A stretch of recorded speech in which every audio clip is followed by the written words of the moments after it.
On this journey of discovery, I'd like you to come with me.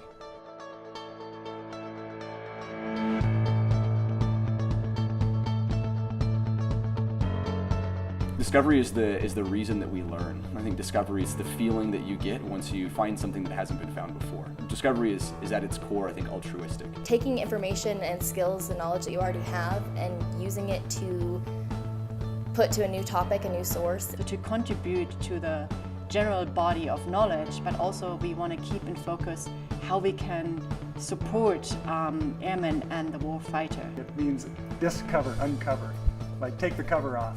There's no defined right answer, no back of the book that you can check in. So discovery really through our research has been have our theory about what we think the model will do, what this change should do, and then really put it in the wind tunnel, running the tests and seeing what it actually does. I was always interested in problem solving and how the world around us works. You ask certain questions and then you press boundaries to see how people react. What you study in the classroom really matters. My lifelong goal as a career educator is to infect the officer corps with a spirit of improvement, a spirit of innovation. I do think that research is integral to teaching. People with a growth mindset have greater academic achievement and persistence. When I arrived, I figured I would be an intern. What actually happened was he handed me my own project, he showed me around the lab, and he said, go for it. I really hope that my research actually helps policymakers. So the hope of my research is that we can take a new stance on how we want to deal with China in the cyber domain. This summer, I worked at the Defense Intelligence Agency, and based on the courses I took here at the Air Force Academy, I was placed on their open source analysis team. By the end of my research, I had reported over 650 new employees, wrote 8 reports that were published into the Intel community and used by other agencies, and I was able to find the research university where these people were being sent to learn how to build the weapon system. Dr. McKague and I have focused our research on a SOTL project around a course redesign of our learning strategies course. What we find in previous research is that grit is directly related to student success. And so if we can extend this research to the general population of cadets outside of the Learning Strategies program, I think it has great potential.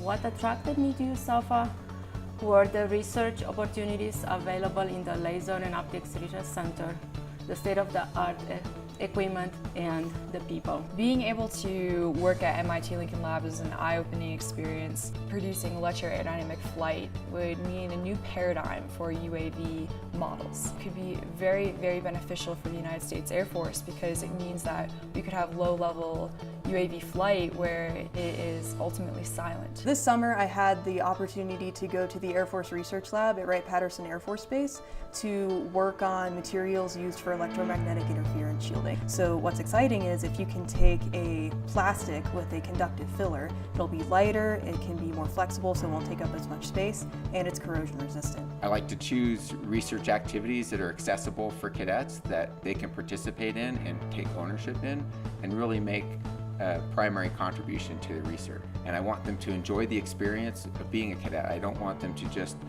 be exclusively, engineers only doing research, only doing their academics. They need to learn how to jump out of airplanes and fly airplanes and do athletics and all that sort of stuff. So it's trying to find a balance, the right balance, and we all have that issue in our own lives. So I'm using research with the cadets in their capstone project as an educational tool. We strive to be the model for agile, innovative and efficient research. So what we're trying to do is to use cutting-edge modern technology and bring it together with people to enable human-machine teaming and a true teaming aspect.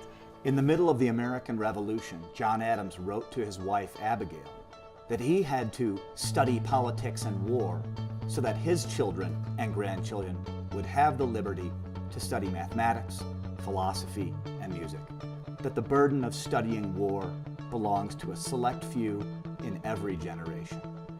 Our society is counting on us to study war and to keep on studying it because we are entrusted with the safety and security of our fellow citizens. My assignment here is like nothing other.